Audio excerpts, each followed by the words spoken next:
Claire. It's a baby girl. Oh, you're so beautiful. We're gonna be all right. I promise.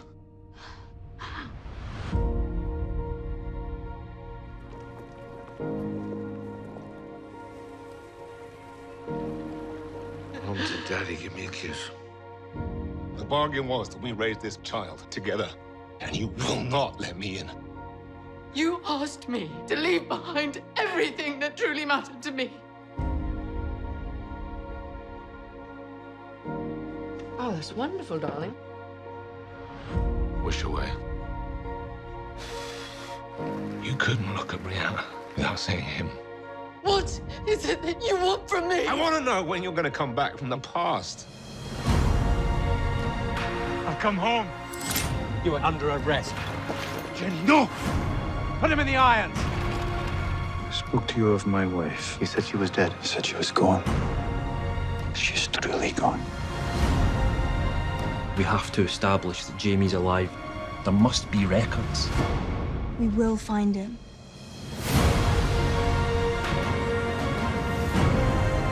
"20 years ago, I shut the door on the past. And it was the hardest thing I've ever done.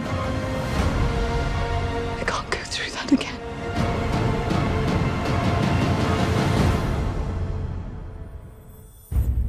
I found him.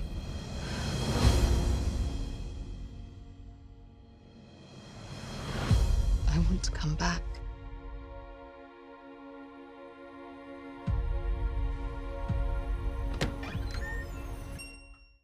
Guys, Droughtlander is over. It's over. Come on! The show is back this Sunday, 8 p.m. on Starz and the Starz app. This is super exciting for all of us. You can see the enthusiasm right now. How do you, for you, Droughtlander's been over for a while. You've been making it. So is it the same level of excitement when you get that first script? It's that you're feeling monumental. right now? It's monumental. The rain has come to New York. Yes, we brought it with us. We're trying to create Scotland right here in Manhattan. I just imagine you standing outside Ron Moore's window as he's typing away. And you're just like, do you have scripts ready yet, Ron? Can you show us, Ron, what's next? Ron, where are you? Where are the scripts? Ron wrote the first script and for the season, and it's a terrific start to the season, and the whole season is really strong, I think. But it's an amazing episode. Right. Coming back, the one thing that was different this time is you weren't together in the first episode, and you're not together for a little while. Maybe that's why it's the best. Ow, that hurts just a little bit. But what was that like as performers, not having your other half there to start the season? Well, what we haven't told you is that in all of those clips, that's actually Sam playing Frank. It's There we go. He's just so good. want to know where you've been. No, I mean, for me, it was slightly different because I was working with my regular homies. You know, I was working with Tobias and Sophie. So I didn't miss him at all. I don't know. What were you doing?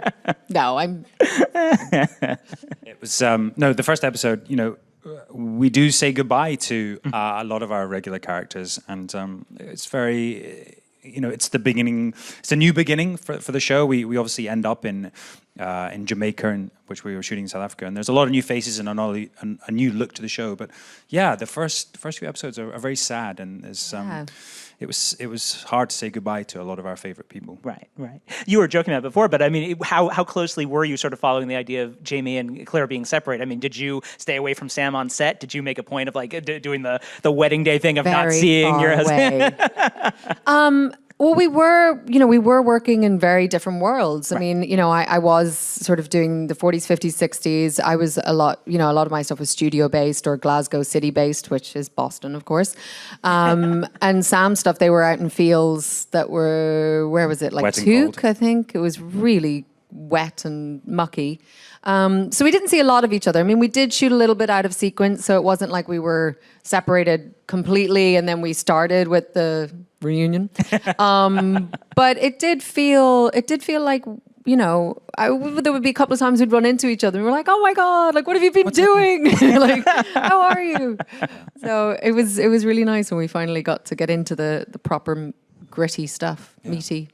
Yeah. steamy stuff. What did you discover about yourselves as characters and performers, maybe being separated, having to sort of build your own life in this way as your character? Were there different aspects of your performance you hadn't considered before? I mean, I think both of us definitely feel our characters are very different in the beginning of the season. Claire, for sure, you know, she's somebody who's lost a part of herself. I mean, she's had to put a huge part of herself to one side, and you know, she's someone who's very sexually liberated and very passionate, and that part of her is gone for the best part of 20 years, and that has to have an effect on how you carry yourself, how you interact with people. I mean, she's also a professional doctor, so there's an authority to her, and I also think a slight rigidness to her in the beginning of the season. Right. But I'm pretty sure that when she reunites with Jamie, that those layers kind of fall away and she becomes that free and loose woman that she always has been. Yeah, she can't hold herself back. No, but it's well, I mean, there is an energy and a life to the two of them when they're together, and I think so when they're apart. Yeah, I mean, certainly for Jamie's story, you know, he's learning to live without the woman he loves, and he finds that very difficult, and he's a shadow of himself, and it's a long journey for him to get back to the man that we know and love, and it's probably not until she returns that's the case. Right, becomes a whole again, in a way. Certainly something, being able to work in Let's the run more. Ron. Ron, we're not giving away any secrets, I promise. Sacked. Calling in. What? One thing I wonder, I mean, at this point, 3 seasons in, these characters are yours on the show. They exist on the page as well, the great characters that Diana created, but you have a certain ownership of them after 3 seasons. How do you think your versions of them differ from what's on the page? Do you notice a difference between the characters in the book and who you're playing on screen? Well, that's interesting, because I think when you read a book, you always, you know, I always think of it like we all play our own little movie in our head. So my reading of Claire is through the filter that I interpret her on the scripts as well. Right. So, you know, I think maybe I've tried to make Claire a little bit more earthy or relatable. I think sometimes you know, when you read a book, there's certain things that translate so well on paper that when you try and put it into action, it can be a little more. I don't know what I'm talking about. I don't know. I get the page and I do what I try and do. No, we were asked this question last night, and it's Right. like, you know, when you read the book, do you hear each other's voices or whatever? Right. And it is a tough one, because ultimately the book is different to the script, even though we try and stick as close as possible. Right. And when you read the script, it's slightly different. You know, Right. we have different writers on the show, and so ultimately, you know, we try and bring that sort of it's funneled through many layers of interpretation, I guess. Yeah, and by the time it gets to us, I mean, there's a way that I will see things purely because my life experience informs the way I understand something. So, you know, I think it'll always be a different interpretation. Right. One thing that's really interesting about this season is the show's always been about a woman out of time. And in the beginning of this season, she returns to her time, but it's not the same anymore. It's changed. And certainly something that she wrestles with throughout the first few episodes is the sexism that she encounters, which is much more insidious than she experienced in the 18th century. What was that sort of like, bringing that out and depicting Claire's experiences coming back to her present day? Well, I'm not sure that it's more insidious in the 20th century, but I do think that because Claire in the 18th century is an outsider, because she's sort of outside the traditional societal, you know, format or whatever of the Scottish clan system, she's immune to certain rules and regulations that other women of that time are subjected to. So when she's back in her own time, she has to sort of fall into step with what everybody else is doing. And she doesn't have the protection of being that other. And so that's why I think you can really notice it. And I think it's such a jarring thing, because when we first meet her in season 1, it's, you know, wartime. She's on the front lines with the men as a nurse. You know, women at that point were out and they were in the workforce. They were working in the factories. They were part of the war effort. And in the 50s, there was a real retraction. It was kind of like, okay, thank you for all of your work and all your help, but you can go back to the kitchen and put on that really full skirt and the little blouse and put your hair in a ponytail and we'll all be really happy. And I think that that was really difficult for women. And I think that it's really nice that you see that play out. But I love, I think it's in some of the clips, and I hope I'm not spoiling anything, but there's a scene where Frank's boss really tries to put her in her place. And I love, because it's like, that's the moment she decided to go to medical school. And it's such for her, it's fuel. When somebody tries to do that and stop her and kind of belittle her, she takes that and she turns it into ammunition to kind of be like, right, I'm going to go do something really special. It's funny because it seems to be, there's actually more freedom for her in the 1700s. Right. Yeah, we should say it wasn't an easy time for women in the 1700s in Scotland. No. But in some ways, she did have that is more freedoms in some ways. Yeah. Back in the past. The other thing, I mean, certainly in the present day, we see her being very assertive about her body and sex. And I feel like we should dim the lights and put on the Barry White at this point as we're moving into the sex discussion. But she is very assertive in the present day, and it surprises some of the people she's with, and also for Sam, some of the women in the past that Jamie encounters are also very sort of what they want from him. So in terms of that aspect, it feels like it shouldn't be revolutionary in the modern day to have a show about a woman who. I know, it seems like everyone's really surprised that women like sex. I don't know, how have children been created for eons if women hated sex so much? I don't know. Should we do a poll? Do women hate sex that much? Raise your hands now. But one of the things that's been added this season is more female directors to the show. Do you notice a difference in the way they choreograph the sex, or just any scene in general, things that they pick up on that make it slightly different? No, you know what? No. Happily, it's so individual. Right. And I think that that's something that there should be more female directors, purely because it should represent the population distribution, right. But no, there's some women are very sensitive and come from a much sort of more romantic viewpoint, but then some of our male directors have been more like that. Some of our female directors are much more technical, and it just runs the gambit, and that's how it should be. It's not, oh, you're women, you're going to look at it exactly this way. No, there's very many different opinions and different aspects to it all. It's about the right person for the job, and I think we've got the right people for the job, and it is fun to work with different directors. But the first few, actually, we have Brendan, who was it was kind of nice to start with him, and but then we had a real sort of mixed group of directors, and I feel like each one brings something different to the show. Right. And it's amazing, I would say one of our greatest action directors was Anna Forrester, right.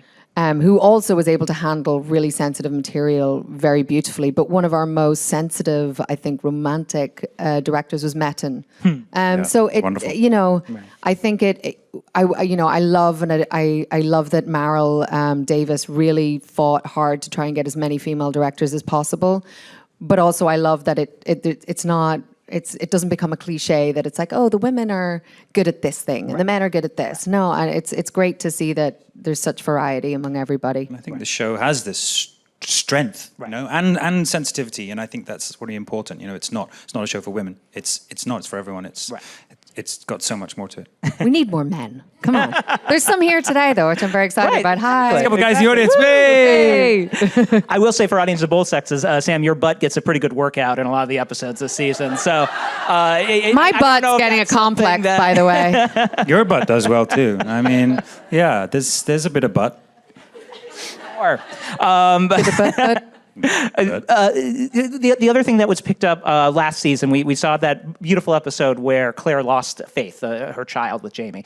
And in that moment, it was told from her perspective because it was her loss. And then we raced to the end of the season with all the other events. I think this season we really see how that loss impacted Jamie and the loss of Brianna as well. Sam, what can you talk about in terms of fatherhood for Jamie this season, and how he sort of thinks about it, and what being a parent in his head after suffering these losses? Yeah, I think that's trying to talk around spoilers here, but sure. he obviously it greatly affected him, and a father can never quite experience it the same way that a mother can, or that Claire does. But he does greatly regret that, and then to lose Brianna is a tragedy for him. So he's lost his whole life, and to rebuild that takes some time. And then, without giving away too much, he maybe finds something else to put his life into. But again, it's never runs smoothly for him. It's something that he's always wanted, and I think it's something that he yearns for, and it's a part of him that's incomplete. Right. Neither of you have children yourselves, but were there parts you drew on growing up, your memories of being a child, that you wanted to bring into your portrayal of parenthood, or thoughts about being a mother and father? Yeah, I mean, I think you steal from every moment in your life you can, or, I come from a very big family. Pretty much all my siblings have kids at this point, so I'm an aunt to 11, 12 kids. So yeah, I think you just try and draw on all of those experiences that you have or that you've witnessed. Yeah, I mean, in Jamie's case, it's a very lonely season for him for a while, and I think it's about companionship and about him wanting to nurture something. And I think, it's very sad that he doesn't get to do that. I do want to talk about your co-star Tobias Menzies, who is It's me. Oh, yes, right here. You can put on your other face now. Thank you. What's funny about this season is he gets to be Frank more often than he has in the past, and you encounter him as Frank more often than he has in the past. Is it funny seeing him in that other persona after being with Black Jack for so long? I love working with Tobias in the Claire and Frank dynamic. I think it's a really sad, it's so tragic, those two, because, especially Tobias plays Frank with such heart, and there's such a gentleness to him, and, he's such a good guy in a way. I know in the books he's not as good of a guy, and later on he's not a great guy, but he takes back this woman who's been away for 3 years, comes back pregnant with another man's child, and she says she's been in the past, and he's like, okay, I'll take you back. And he really does, he does try very hard to give her space to understand, but she's experienced something far deeper and far greater than she ever felt for Frank. And so you can never really go back after you've felt something like that. And so the tragedy is that Claire isn't getting what she wants. Frank isn't getting what he wants. And the two of them are good people trying to make the best out of a really messed up situation. And it's just really tragic to see them live in this compromised, sort of unhappy life. They do spend 20 years together, so there has to be, I think Tobias and I really wanted to not make this like, she doesn't love him, he doesn't love her, they're miserable. I don't think two people would spend 20 years together if that was the case. I don't think Claire would spend 20 years with someone if that was the case. So, I love that it's not just all Frank chasing Claire. Right. She's essentially a widow in terms of the Claire-Jamie relationship. So she has to try and want to succeed. She has to try and want happiness. Right. I think otherwise she would be kind of a pathetic character in some ways. And she's a survivor, and I think she would try and succeed in every part of her life, whether it's a relationship or career or motherhood. But the tragedy is that she never is able to replicate or match what she once felt. So... but he's wonderful in this role, and it was great to work with him so much. He really, without giving away any other sort of spoilers, but he kind of, there's a moment, and you have to watch out for it, but he really beautifully ties, actually, I think the two characters, Blackjack and Frank, there's just a moment that he ties the two together. Ooh. I'm going to ask you about that moment later. Well, we shall talk about it. If you see it in the episodes, tweet at us, and we'll figure it out. Tweet at Sam, and he'll tell you if you're right or not. Yeah. Which scene was it? So, Sam, I don't know if people know this, but we have a superhero in our midst. Kind of, Sam played Batman, The Dark Knight, in a Batman Live stage show. I don't know if you had seen this before, but I want to confirm. They made a tartan Lego Batman. And I want to confirm or deny if this is modeled after you. No, that's me. Is that you? Okay. Yeah. Let's put it up and take a look. It's actually to scale as well. We should take the helmet off and see, because epic. I really wanted to know. I should say the lightsaber doesn't come with it. That was my daughter's edition, because obviously you need a lightsaber Why when is you're he backwards? He's always looking over his shoulder. He's amazing. Yeah, that's exactly how I played it. Actually. Right. Is that what you really did? Is that your... Yes. I tried to put elements of Batman in Jamie Fraser as much as possible. More than you'd know. Sometimes he's like... It's a spoiler, but I do wear a mask in most of the season. How does one audition for Batman? I really want to... Did you do Shakespeare and the accent? Shall I compare thee to a summer's day? What were you doing? How did that go down? Well, how did it go down? Yes, it was a very odd experience, but it was a lot of fun. Yeah, it was. It feels like no. How did the audition go down? Yeah, that's like thank you. Don't I got the backup here. We're gonna make this happen. It was like a stage play, so it was actual scenes. It was like doing a bit of theater, and so there were scenes as Batman, and there were scenes as Bruce Wayne, and. I would love to play him again. Maybe on screen. Didn't Ben Affleck pull out of the film? That's right. He did. Yep. I come with Zack my own Snyder, Lego Batman. whoever is directing. May we present Zach. Sam Heughan. Scottish Batman. It's there. We have it in Lego proof, so I think it works. And Caitriona, I mean, they're looking for a Joker now. I think let's think big and do Caitriona Balfe as hey, Joker. I'm going to put my hat in the ring. Absolutely, yeah. Jack Nicholson. Who else played him? Heath Ledger. Caitriona Balfe. I mean, it's a natural progression of order. Exactly. Yeah. Who cares about canon? We'll just throw it out. Hey. Why so serious? Why so serious? As people know me, a very serious person. Oh, God. What was sort of your favorite, what memory from shooting season 3 sort of encapsulate the experience for you? I'm sure there are lots, but is there one in particular that sort of solidifies in your mind? Oh, God. There's so many. I think, being on a tall ship boat that has wheels in the middle of a desert that's on a gimbal, so it goes backwards and forwards, and you're looking out over the African desert, and there's a motorway going past, and it just, but so transportive, and you feel like you're on this great ship. That was we did. I think possibly I don't know if it was your favorite day. It was one of my favorite days, but we are on the ship, and there's something that happens. So there's a lot of water. Right. But so they had rain machines and, cannons of water. And there was just so much water that you can't even really keep your eyes open or your mouth open or breathe without just being like, bah, bah. But before each shot, we would have to wet ourselves down because it's so hot that you would just sort of dry out in between. So you and I would just dance in the rain. It was great fun. It was like... And a lot of the acting was that, wasn't it? Yeah. When you see it, you'll be like, oh. You'll know the point. Yeah. But there's so much. I mean, it's an incredible season just to go from Scotland and in Boston and then to be on these boats and then in Jamaica as well. It's just, it expands a great distance. Awesome. Well, let's turn it over to the Sassenachs in the audience. The only thing you can have to ask about Lego or Batman. Hey, that's not a Sassenach. That's a what's the male version of Sassenach? I always wanted to know that. Yeah. Well, it's the same thing, but maybe we could make up a name for them.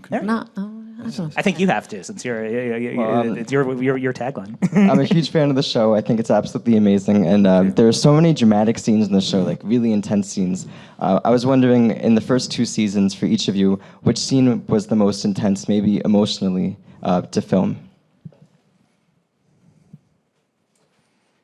I mean, probably Faith, but I think also the last scene at the Stones, I think that's probably another massive one.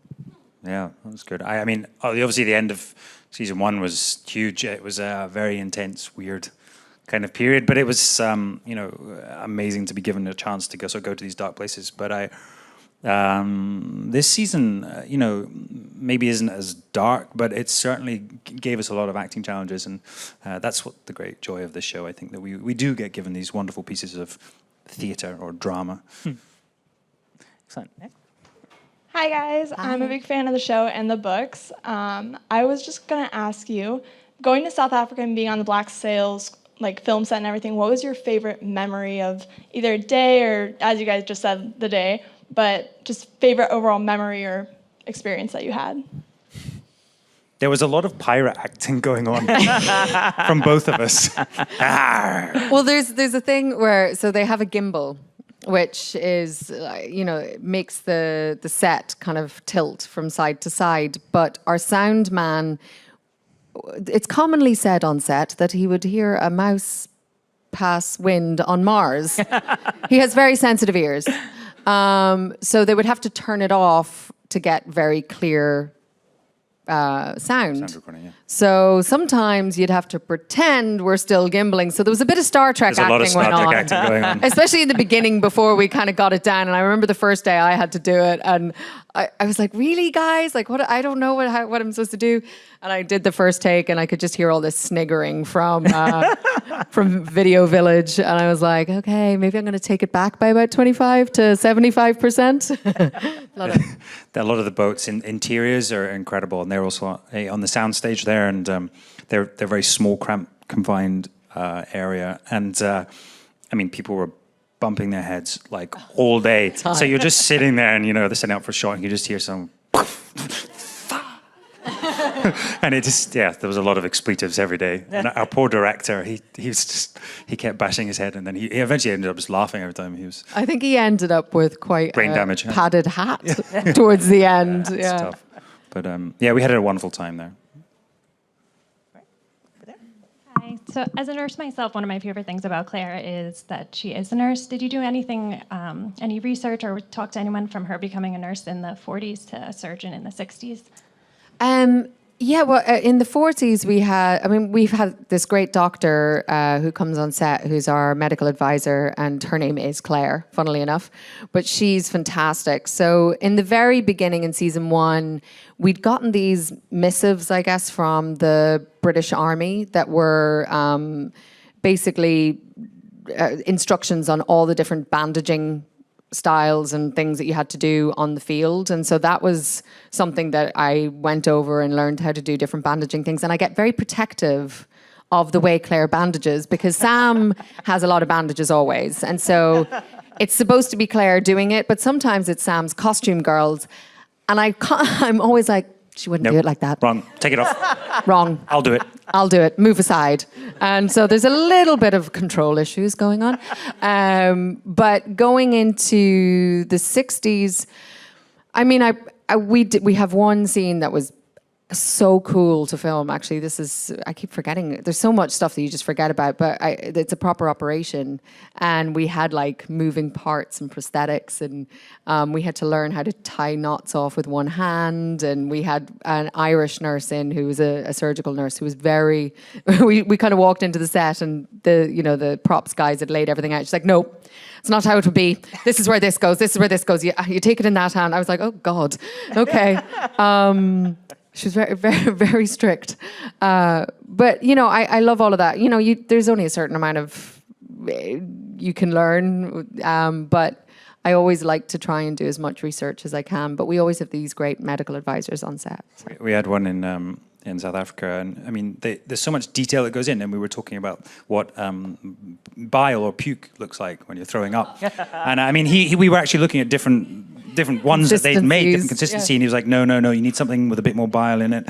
So they worked out, and eventually it was like egg whites they put in with this other stuff, but it's just like so much, you're like, I don't care, just give me something I'm just going to throw it out anyway. Nobody's going to see. No, we need egg whites and vanilla essence.